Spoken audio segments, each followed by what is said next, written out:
ऋषिकेश एक नाम नहीं, आस्था, एडवेंचर और अध्यात्म का अद्भुत संगम है। यहाँ की हवाओं में हिमालय की सुगंध आती है। तीन ओर से ऊंची ऊंची पहाड़ियों से घिरा ऋषिकेश भारत के सबसे सुंदर शहरों में से एक है और शहर के मध्य बहती माँ गंगा की अमृतमयी जलधार ऋषिकेश को और भी सुंदर और अध्यात्म से भर देती है। ऋषिकेश को हिमालय का प्रवेश द्वार भी कहा जाता है। यहीं से उत्तराखंड के चार धाम गंगोत्री, यमुनोत्री, केदारनाथ और बद्रीनाथ की यात्रा शुरू होती है। ऋषिकेश मंदिरों, आश्रमों, योगा और एडवेंचर के लिए देश विदेशों में प्रसिद्ध है। इसीलिए ऋषिकेश को yoga capital of the world के नाम से भी जाना जाता है। तो चलिए दोस्तों, आज मैं आपको ऋषिकेश की इस अद्भुत यात्रा पर लेके चलूंगा। वीडियो में हम ऋषिकेश से जुड़ी सभी छोटी बड़ी जानकारी जानेंगे, जैसे ऋषिकेश कैसे पहुंचा जा सकता है, कौन कौन से ऋषिकेश के पवित्र स्थान हैं, प्रसिद्ध स्थान है जहां पर आपको जरूर जाना चाहिए।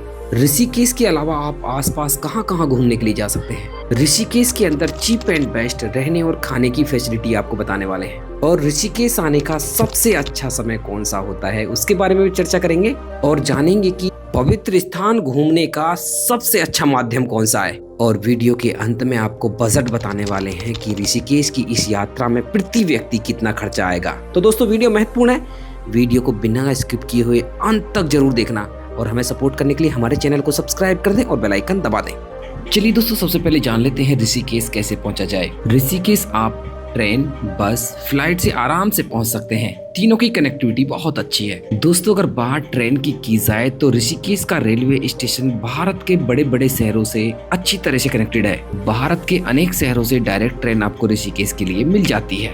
अगर आपको ऋषिकेश के लिए डायरेक्ट ट्रेन नहीं मिलती है तो आप हरिद्वार के लिए ट्रेन ले सकते हैं, क्योंकि हरिद्वार का रेलवे स्टेशन एक बड़ा रेलवे स्टेशन है जहां पर सैकड़ों की संख्या में ट्रेन प्रतिदिन भारत के बड़े बड़े शहरों से पहुंचती है। तो दोस्तों, इस प्रकार से आप डायरेक्टली ऋषिकेश तक या फिर हरिद्वार तक ट्रेन से आ जाएंगे। अगर आप हरिद्वार तक आते हैं तो हरिद्वार से आपको बहुत ज्यादा ऑप्शंस मिल जाते हैं जिससे कि आप ऋषिकेश पहुंच जाएंगे। रेलवे स्टेशन के बाहर से ही हर 5-10 मिनट में ऋषिकेश के लिए आपको बस सर्विस मिलती रहती है।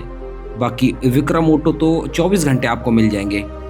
अगर दूरी की बात की जाए तो हरिद्वार से ऋषिकेश के बीच की दूरी 30 किलोमीटर है। इसका किराया आपको लगभग 60 से 70 रुपए देना होगा। दोस्तों, अगर बात फ्लाइट की जाए तो ऋषिकेश का नजदीकी airport jolly grant airport Dehradun में स्थित है, जो कि ऋषिकेश से मात्र 40 किलोमीटर की दूरी पर स्थित है। आप अपने शहर से डायरेक्ट फ्लाइट लेकर देहरादून तक पहुंच सकते हैं। एयरपोर्ट के बाहर से ही आपको बसेस की फैसिलिटीज मिल जाती हैं या फिर आप शेयरिंग टैक्सी हायर करके भी ऋषिकेश तक पहुंच सकते हैं, जिसके लिए आपको लगभग बस से 60 से 70 रुपए खर्च करने होंगे। अगर टैक्सी हायर करते हैं तो उसके लिए आपको 800 से 1000 रुपए खर्च करने होंगे।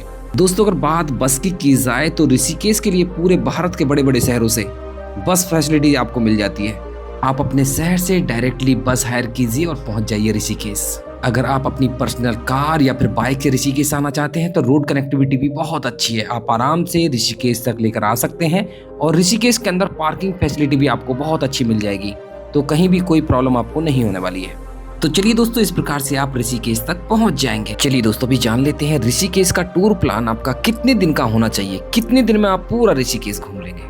चलिए दोस्तों, अभी मैं आपको इसमें ना 2 कंडीशंस बता देता हूँ। अगर आप यात्रा अप्रैल, मई या फिर पूरे सावन के महीने को छोड़कर कभी भी कर रहे हैं तो आप 2 दिन के अंदर पूरा ऋषिकेश घूम लेंगे। उसमें एडवेंचर एक्टिविटी भी इंक्लूड हो जाएंगी और जितने भी मंदिर हैं सब इंक्लूड हो जाएंगे। अगर आप यात्रा अप्रैल, मई या फिर सावन के महीने में कर रहे हैं तो आपको पूरा ऋषिकेश घूमने के लिए 3 दिन का समय लगने वाला है। वैसे अगर आप एडवेंचर एक्टिविटी नहीं करना चाहते और अप्रैल, मई और सावन के महीने को छोड़कर पूरी साल कभी भी यात्रा कर रहे हैं तो आप 1 दिन में पूरा ऋषिकेश घूमकर अपने गाँव शहर वापस चले जाएंगे। तो दोस्तों, वीडियो में लास्ट तक बने रहना, मैं आपको पूरा 1 बाय 1 करके पूरा स्टेप बताने वाला हूँ। आपको कहाँ कहाँ घूमना, कैसे कैसे घूमना। अगर नाइट स्टे करना चाहते हैं तो कहाँ पर आपको चीप एंड बेस्ट रूम मिलेगा, फूड की फैसिलिटी क्या है, पूरी जानकारी आपको इस वीडियो में मिल जाएगी। तो सबसे पहले मैं आपको बता देता हूँ, अगर आप एडवेंचर एक्टिविटी नहीं करना चाहते तो आप 1 दिन में किस प्रकार से पूरा ऋषिकेश कवर कर सकते हैं। मान के चलते हैं आप सुबह ऋषिकेश पहुंच जाते हैं। सबसे पहले आप त्रिवेणी घाट चले जाइए। त्रिवेणी घाट दूरी रेलवे स्टेशन बस स्टैंड से लगभग 2 से 2.5 किलोमीटर है। त्रिवेणी घाट पर आप मोक्षदायिनी माँ गंगा में स्नान करिए, क्योंकि त्रिवेणी घाट ही ऋषिकेश का सबसे प्राचीन घाट है और यहाँ की पौराणिक मान्यता भी है। कहा जाता है कि इस घाट पर स्नान करने से आपके पापों से मुक्ति मिलती है और मोक्ष की प्राप्ति होती है। और ये भी कहा जाता है कि ऋषिकेश के त्रिवेणी घाट पर हिंदू धर्म की तीनों पवित्र नदियां गंगा, यमुना और सरस्वती संगम करती हैं। त्रिवेणी घाट से निकलकर हम यहाँ से 300 मीटर की दूरी पर स्थित है एक भरत मंदिर। भरत मंदिर पहुंच जाएंगे। भरत मंदिर के बारे में कहा जाता है कि भरत मंदिर ऋषिकेश का सबसे प्राचीन मंदिर है, जिसको 12वीं शताब्दी में आदि गुरु शंकराचार्य ने बनाया था। इस प्राचीन मंदिर में आप भरत जी के दर्शन कर लीजिए और इसके प्रांगण में एक ऐसा पेड़ भी आपको मिलेगा जिसमें आपको एक ही तने में वट, पीपल और बेल पत्र के दर्शन हो जाते हैं। कहा जाता है कि तीनों वृक्ष का एक ही तने में होना ब्रह्मा, विष्णु, महेश होने का साक्षी है। यह मंदिर सुबह 5 बजे से दोपहर 12, जबकि शाम को 4 बजे से रात्रि 9 बजे तक भक्तों के लिए खुला रहता है। टाइमिंग थोड़ा सा नोट कर लीजिएगा। ये एकमात्र मंदिर है जो कि दोपहर के समय बंद होता है। कुछ समय पहले इस मंदिर का रिनोवेशन किया गया था। जब इसकी खुदाई हुई थी, खुदाई में बहुत ज्यादा अवशेष मिले थे। इन अवशेषों से एक म्यूजियम भी यहाँ पर बनाया गया है। यहाँ के म्यूजियम में भी आप घूमकर देख सकते हैं। तो दोस्तों ये था भरत मंदिर। तो दोस्तों अभी हम भरत मंदिर से निकलकर यहाँ से सीधे जाएंगे यहाँ के तीसरे पवित्र स्थान, जो कि है नीलकंठ महादेव का पवित्र मंदिर।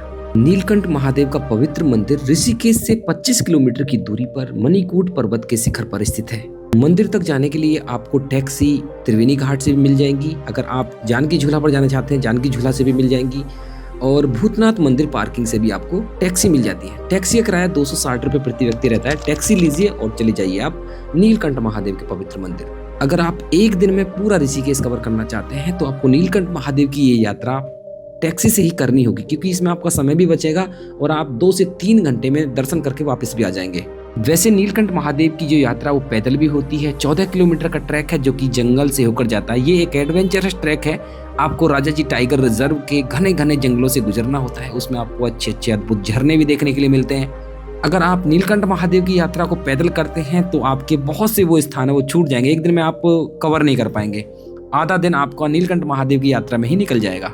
तो भी हम आपको नीलकंठ महादेव के दर्शन कराते हैं। ये वही पौराणिक स्थान है जहाँ पर भगवान शिव ने समुद्र मंथन से निकले हलाहल विष का पान किया था और उस विष की ज्वाला को शांत करने के लिए हजारों वर्षों तक कठोर तपस्या की थी। इस मंदिर का बहुत ज्यादा महत्व है। अगर आप सावन के महीने में नीलकंठ महादेव आना चाहते हैं तो आपको नीलकंठ महादेव की यात्रा करने के लिए पूरा दिन चाहिए। बहुत ज्यादा भीड़ रहती है, लाखों की संख्या में भक्त यहाँ पर पहुंचते हैं। तो दोस्तों नीलकंठ महादेव की यात्रा हम टैक्सी से कर लेंगे। 3 से 4 घंटे का मैक्सिमम समय हमें आपको लगने वाला है। उसके बाद रिटर्न में हम टैक्सी से ही उतर जाएंगे लक्ष्मण झूला के बिल्कुल पास में। वहां पर है त्र्यंबकेश्वर टेम्पल, जिसको 13 मंजिला मंदिर के नाम से भी जाना जाता है। वैसे इस मंदिर का कोई पौराणिक इतिहास नहीं है। अगर आपके साथ बच्चे हैं, अगर आप भी ऋषिकेश के अद्भुत दृश्य देखना चाहते हैं तो आपको इस मंदिर में जरूर जाना चाहिए। ये मंदिर 13 मंजिल ऊंचा है। जैसे जैसे आप एक एक मंजिल करके ऊपर की ओर चढ़ते हैं, आपको पहाड़ों के, ऋषिकेश के, मोक्षदायिनी माँ गंगा के अद्भुत दृश्य देखने के लिए मिलते हैं। तो इस प्रकार से हम त्र्यंबकेश्वर मंदिर घूम लेंगे। त्र्यंबकेश्वर मंदिर के बगल में ही लक्ष्मण झूला के स्थान पर बन रहा है भारत का पहला कांच का पुल बजरंग सेतु। इसको भी हम घूम लेंगे। ये जो ब्रिज है भारत का सबसे खूबसूरत ब्रिज होने वाला है। ये 1 जनवरी 2026 को पूरा ओपन हो जाएगा। हालांकि अभी ये ब्रिज खोल दिया गया है। पैदल यात्री इससे गंगा को पार कर सकते हैं। जो बीच वाला प्लेटफॉर्म है, जो सड़क है वो बन चुकी है। तो ये ऋषिकेश का सबसे बड़ा अट्रैक्शन का पॉइंट होने वाला है। कांच का पुल भारत का पहला कांच का पुल है। इसके दोनों पिलर जो बने हैं दोनों साइड में हुबहू केदारनाथ मंदिर जैसे बनाए गए हैं। तो जब ये पुल बनकर तैयार हो जाएगा एक अलग ही अट्रैक्शन देखने के लिए मिलेगा। चलिए दोस्तों, आप बजरंग सेतु के दर्शन करने के बाद ऋषिकेश का छठा पवित्र स्थान है उसके बारे में बता देता हूँ। वो है ऋषिकेश के झूला पुल। ऋषिकेश शहर के अंदर 3 बड़े बड़े पुल बनाए गए थे, जानकी झूला, राम झूला और लक्ष्मण झूला। लक्ष्मण झूला तो आप देख ही रहे हैं, ये तो काफी समय से बंद है। अभी इसको शायद उतार भी लिया जाएगा। बाकी राम झूला और जानकी झूला को भी देख सकते हैं। काफी अद्भुत ब्रिज हैं। ये ब्रिज इतने खूबसूरत हैं, जब इन पर आप चलते हैं तो आपको अलग ही फील आने वाला है। ब्रिज के ऊपर से पहाड़ों के, मोक्षदायिनी माँ गंगा के अद्भुत दृश्य देखने के लिए मिलते हैं। और जब आप ब्रिज के मध्य पहुंचते हैं तो यहाँ पर थोड़ा सा वाइब्रेशन भी फील होता है, जिसका एक अलग ही अनुभव और अलग ही एक्सपीरियंस होता है। तो आप राम झूला और जानकी झूला पुल को भी देख लेंगे। चलिए दोस्तों, अभी मैं आपको लेकर चलता हूँ ऋषिकेश के 7वें सबसे पवित्र स्थान पर, जो कि है भूतनाथ मंदिर। भूतनाथ मंदिर ऋषिकेश के प्रसिद्ध स्थानों में से एक है। अगर इसकी लोकेशन की बात करूं तो जानकी झूला से मात्र इसकी दूरी 1 किलोमीटर है। अगर आप जानकी झूला पुल से देखेंगे तो पहाड़ों में आपको एक अद्भुत सा मंदिर नजर आएगा। भूतनाथ मंदिर की जितनी अद्भुत लोकेशन है उतना ही अद्भुत यहाँ का पौराणिक इतिहास। कहा जाता है कि ये वही स्थान है जब भगवान शिव की बारात जा रही थी तो भगवान शिव की बारात एक रात इसी मंदिर में रुकी थी। तो आप इस मंदिर में भोलेनाथ के दर्शन करने के लिए भी जा सकते हैं। मंदिर इतना खूबसूरत है, जैसे जैसे आप इसके मंदिर पर जाएंगे, ऊपर की ओर जाते जाएंगे, वैसे वैसे आपको पूरे ऋषिकेश के अद्भुत दृश्य दिखाई देते हैं। ये मंदिर भी लगभग 11-12 मंजिल ऊंचा है। तो दोस्तों इस प्रकार से आप भूतनाथ मंदिर में दर्शन कर लेंगे। चलिए दोस्तों, अभी मैं आपको ऋषिकेश का 8वां जो पवित्र स्थान है वहां पर लेके चलता हूँ। वो है यहाँ की शोभा, यहाँ की आस्था, यहाँ की साधना, ऋषिकेश के पवित्र आश्रम। जैसा कि मैंने आपको बताया, ऋषिकेश मंदिर, आश्रम, योगा और एडवेंचर के लिए फेमस है। तो आश्रम के लिए भी बहुत ज्यादा प्रसिद्ध है। ऋषिकेश के अंदर गंगा किनारे किनारे बहुत बड़ी संख्या में आश्रम बनाए गए हैं। कुछ प्रसिद्ध आश्रम हैं जहां पर आपको जरूर जाना चाहिए, जैसे परमार्थ निकेतन आश्रम, गीता भवन, वनप्रस्थ आश्रम और बीटल्स आश्रम। तो सबसे पहले बात सबसे सुंदर, सबसे अलौकिक आश्रम की कर लेते हैं, वो है परमार्थ निकेतन आश्रम। परमार्थ निकेतन आश्रम एक सुंदर और अद्भुत आश्रम है। ये आश्रम देश विदेशों में यहाँ की जो एक्टिविटीज है उनके लिए फेमस है। यहाँ पर आपको योगा मिल जाएगी, साधना की क्लासेस मिल जाएंगी, सत्संग भजन हमेशा चलते रहते हैं। और यहाँ का जो प्राइवेट गंगा घाट है वो पूरी दुनिया में प्रसिद्ध है। शिव भोले की प्रतिमा ऋषिकेश के अंदर सिर्फ परमार्थ निकेतन आश्रम घाट के सामने ही स्थित है। तो आप परमार्थ निकेतन आश्रम में घूम सकते हैं, इसके प्राइवेट गंगा घाट पर घूम सकते हैं, दर्शन कर सकते हैं, स्नान करना चाहें स्नान भी कर सकते हैं। और घाट पर शाम को संध्या आरती होती है, बहुत भव्य गंगा आरती होती है। अगर आप गंगा आरती में सम्मिलित होना चाहते हैं तो यहाँ पर गंगा आरती में भी सम्मिलित हो सकते हैं। बात दूसरे आश्रम की जाए तो वो है गीता भवन। गीता भवन ऋषिकेश का सबसे बड़ा आश्रम है। यहाँ पर भी आपको एक अलग ही माहौल देखने के लिए मिलेगा। गीता भवन वैसे मैं आपको बता दूं एक अलग आश्रम है। इसकी सभी दीवारों पर गीता और भागवत को उकेरा गया है। एक अद्भुत आश्रम है।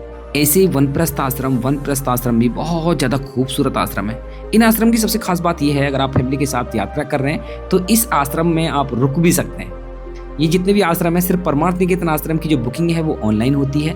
उसकी ऑनलाइन अगर आप बुकिंग करना चाहते हैं, वहाँ पर ठहरना चाहते हैं, रुकना चाहते हैं, तो आप www.parmarth.org पर जाकर बुकिंग करा सकते हैं। रूम की बुकिंग आराम से हो जाती है। 600-700 से रूम की बुकिंग होती है। बड़े बड़े VIP रूम आपको यहाँ पर मिल जाएंगे। बाकी जितने भी आश्रम है वहाँ पर आपको ऑफलाइन रूम मिल जाते हैं। सस्ते 600, 700, 800 रुपए के अच्छे रूम आपको मिल जाते हैं। अगर आप फैमिली के साथ आ रहे हैं तो यहाँ पर स्टे बना सकते हैं। तो आपको यहाँ पर एक अलग ही माहौल, एक अलग ही भक्ति देखने के लिए मिलेगी, क्योंकि ये गंगा के किनारे बने हुए आश्रम हैं। इनके अपने अपने प्राइवेट गंगा घाट हैं। एक अलग ही नेचुरल ब्यूटी और एक अलग ही पीस, शांति आपको यहाँ पर मिलने वाली है। तो दोस्तों आश्रमों में घूमने के बाद आप वापस से चले जाएंगे त्रिवेणी घाट। तो दोस्तों आज की जो गंगा आरती है हम त्रिवेणी घाट पर देखेंगे, क्योंकि ऋषिकेश के अंदर सबसे भव्य दिव्य गंगा आरती त्रिवेणी घाट पर ही होती है। नॉर्मली हरिद्वार और ऋषिकेश के अंदर जो गंगा आरती का टाइमिंग रहता है वो सनसेट और सनराइज के अकॉर्डिंग होता है। सुबह की गंगा आरती सनराइज के समय होती है, जबकि शाम की गंगा आरती होती है वो सनसेट के अकॉर्डिंग होती है। जैसे सर्दियों में दिन छोटे होते हैं तो शाम को लगभग 5:30 बजे आरती आपको मिलेगी। अगर गर्मियों में दिन बड़े होते हैं तो आपको गंगा आरती शाम को 7:30 बजे के आसपास मिलेगी। टाइम आप देख लेना। बाकी आपको आरती से 1 घंटे पहले त्रिवेणी घाट पर पहुंच जाना है, क्योंकि उससे पहले गंगा मैया का पूजन होता है। उसके बाद भव्य दिव्य गंगा आरती होती है। गंगा आरती में सम्मिलित हुई। सम्मिलित होने के बाद आप अपने गाँव शहर वापस निकल सकते हैं। इस प्रकार से देखिए, एक दिन में आप ये पवित्र स्थान घूमकर पूरे ऋषिकेश को लगभग आप कवर कर लेंगे, अपने गांव शहर वापस चले जाएंगे। अगर आप एडवेंचर करना चाहते हैं तो आपको 1 दिन और रुकना पड़ेगा। तो सबसे पहले मैं आपको रुकने की फैसिलिटी बता देता हूँ। रुकने के लिए देखिए, अगर आप फैमिली के साथ विजिट कर रहे हैं तो ऋषिकेश में सबसे बेस्ट ऑप्शन ये रहता है, आप आश्रमों में रूम ले लीजिए, वहाँ पर रुक जाइए। वहाँ पर आपके पैसे भी कम खर्च होंगे। वहाँ पर भोजन भी, उनकी अपनी अपनी कैंटीन होती है, वहाँ पर सस्ता आपको हाइजीनिक फूड मिल जाता है। बाकी अगर आप लड़कों के ग्रुप के साथ आ रहे हैं तो आपके लिए ऑप्शन बहुत ज़्यादा मिल जाते हैं, लेकिन मैं बार बार यही रिकमेंड करता हूँ। आप देखिए, लक्ष्मण झूला और राम झूला के पीछे की साइड में अगर आप जाएंगे, जो लक्ष्मण झूला पुलिस चौकी है, पुलिस थाना है, उसके आसपास बहुत बड़ी संख्या में होटल्स हैं जहाँ पर आपको अच्छे बजट रूम मिल जाएंगे। वहाँ पर देखिए जो हॉस्टल फैसिलिटी मिल जाती है। अगर आप अकेले ट्रैवल कर रहे हैं तो अकेले के लिए भी यहाँ पर आपको रूम मिल जाता है। तो दोस्तों इस प्रकार से आप अपना स्टे बना लेंगे। बाकी फूड की बात कर लूँ तो आपको आश्रमों के जो कैंटीन है वहाँ पर जाकर आप फूड एंजॉय कर सकते हैं। वहाँ पर 100 रुपये में आपको भरपेट भोजन मिल जाएगा। भोजन थोड़ा सा वहाँ का महंगा है। अगर आप किसी रेस्टोरेंट में बैठ गए तो आपको 250-300 रुपये की एक प्लेट पड़ने वाली है। तो आप देख लीजिए, बजट भोजन करना है तो आप आश्रम में भोजन कर लीजिए। अगर आप कुछ स्पाइसी कुछ अलग से खाने के शौकीन है तो आप रेस्टोरेंट देख लीजिए, वहाँ पर आपको 250-300 रुपये लगने वाले हैं। तो दोस्तों इस प्रकार से आपका रुकने खाने का हो जाता है। नेक्स्ट डे का प्लान ये रहता है, मैं आपको बता दूं, आप सुबह 6-7 बजे उठिए और निकल जाइए रिवर राफ्टिंग के लिए। रिवर राफ्टिंग के लिए मैं आपको बता दूं, जानकी झूला के आसपास बहुत ज़्यादा बुकिंग ऑफिस हैं। आप जाएंगे वहाँ पर आपको बहुत ज़्यादा एजेंट भी मिल जाते हैं जो आपकी बुकिंग करा देते हैं। और देखिए ऑफ सीजन में जो रेट रहते हैं ना वो 250-300 रुपये रहते हैं। बाकी जो सीजन चलता है ना मई जून वाला, उसमें बहुत ज़्यादा क्राउड पहुंचता है, भीड़ पहुंचती है, तो उस समय 500 रुपये रिवर राफ्टिंग के लिए लेते हैं। बार्गेनिंग आप खुल के कर सकते हैं, बार्गेनिंग कीजिए, अपने पैसे बचाइए और रिवर राफ्टिंग के लिए चले जाइए। रिवर राफ्टिंग के लिए लगभग आपको 4 से 5 घंटे का समय लगने वाला है। रिवर राफ्टिंग के लिए भी अपनी गाड़ी से लेकर जाएंगे और आराम से आपको रिवर राफ्टिंग कराएंगे। पूरी सेफ्टी मेजर्स आप चेक कर लीजिए, चेक करके ही आप रिवर राफ्टिंग कीजिए, क्योंकि रिवर राफ्टिंग थोड़ी सी रिस्की रहती है। तो आप रिवर राफ्टिंग का एंजॉय करिए। अगर आप स्पीड बोटिंग करना चाहते हैं तो लक्ष्मण झूला के आसपास स्पीड बोटिंग चलती है। अगर आप नॉर्मल बोटिंग करना चाहते हैं तो सतलुज घाट से बोटिंग चलती है, जो फेरी बोट बोलते हैं, फेरी बोट कर सकते हैं। और बाकी जितनी भी एडवेंचर एक्टिविटी हैं आगे जैसे शिवपुरी में होती हैं, जैसे बंगी जंपिंग आपको करनी है वहाँ पर कर सकते हैं। कैंपिंग ट्रैकिंग का भी एंजॉय करना है तो वहाँ पर आप कर सकते हैं, कोई दिक्कत नहीं है। तो दोपहर से पहले आप ये सब कुछ क्लियर कर लेंगे। दोपहर के बाद आप चले जाइए वाटरफॉल घूमने के लिए। यहाँ पर 3 प्रसिद्ध वाटरफॉल हैं जो कि रेलवे स्टेशन बस स्टैंड से दूरी की बात करूँ 8 से 10 किलोमीटर पड़ते हैं। तपोवन के आसपास पड़ते हैं, जैसे नीर वाटरफॉल हो गया, पटना वाटरफॉल हो गया, सीक्रेट वाटरफॉल हो गया।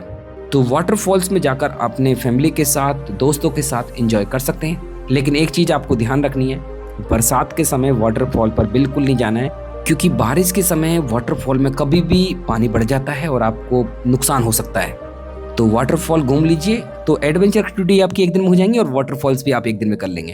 तो 2 दिन में आप पूरा ऋषिकेश कवर करके अपने गांव शहर वापस चले जाएंगे। चलिए दोस्तों अभी बात कर लेते हैं, अगर आप ऋषिकेश आए हैं और सोच रहे हैं कि ऋषिकेश के अलावा भी हम कोई दूसरे स्थान घूमना चाहते हैं, तो मैं आपको बता देता हूँ, आप देहरादून, मसूरी, धनौल्टी का प्लान कर सकते हैं। देहरादून की दूरी लगभग 50 किलोमीटर है, मसूरी की दूरी लगभग 80 किलोमीटर है और धनौल्टी की दूरी भी लगभग 85 किलोमीटर के आसपास है। तो ये वो डेस्टिनेशन है जहाँ पर आप घूम सकते हैं, फैमिली के साथ एंजॉय कर सकते हैं। मसूरी और धनौल्टी में तो स्नोफॉल देखने के लिए भी आप जा सकते हैं, क्योंकि सर्दियों में वहाँ पर बर्फबारी भी होती है। चलिए दोस्तों भी जान लेते हैं, क्योंकि आपके मन में बहुत बड़ा प्रश्न आ रहा होगा कि ऋषिकेश के ये सभी स्थान हम कैसे घूमेंगे, हमारा माध्यम क्या होगा, ऑटो रिक्शा होगा, बैटरी रिक्शा होगा या फिर बसेस चलती हैं। तो मैं आपको बता दूं, देखिए नीलकंठ महादेव को छोड़कर आप बाकी स्थानों को घूमने के लिए आप ऑटो रिक्शा ले सकते हैं। हालांकि हर जगह के लिए आपको ऑटो रिक्शा भी नहीं मिलेगा। अगर आप ऑटो रिक्शा लेते हैं तो उसके लिए भी आपको ज़्यादा पैसे खर्च करने होंगे। तो सबसे बेस्ट ऑप्शन होता है, अगर आप कपल में आ रहे हैं, फ्रेंड्स में आ रहे हैं, तो स्कूटी हायर कर लीजिए, क्योंकि देखिए स्कूटी बाइक रेंटल की यहाँ पर बहुत ज़्यादा दुकानें आपको मिल जाएंगी। स्कूटी रेंट के लिए मैं बता दूं आपको लगभग 500 या 600 रुपये देने होंगे, बाइक के लिए 700-800 रुपये, जिसमें आप पूरा ऋषिकेश कवर कर लेंगे।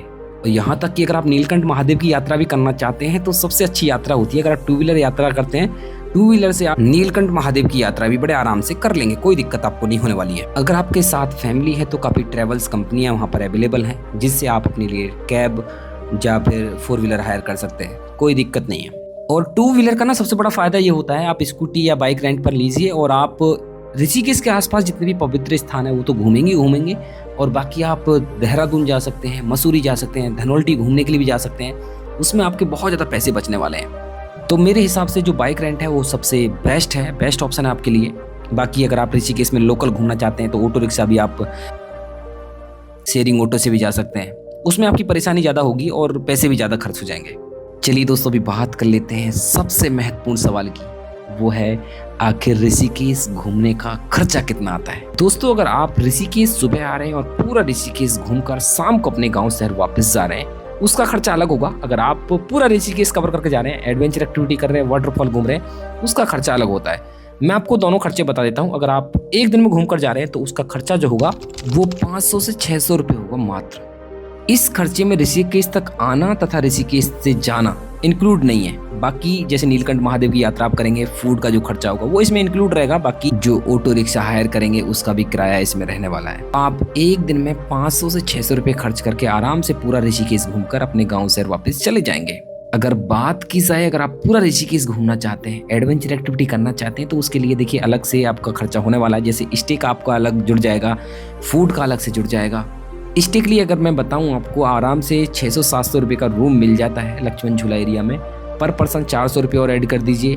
बाकी एडवेंचर एक्टिविटी के लिए जैसे आप रिवर राफ्टिंग करेंगे, वाटरफॉल जाएंगे, उसका खर्चा, बाकी लंच डिनर ब्रेकफास्ट का खर्चा, टोटल मैं बताऊं आपको 1700-1800 रुपये में आप पूरा ऋषिकेश कवर करके अपने अपने गांव शहर वापस चले जाएंगे।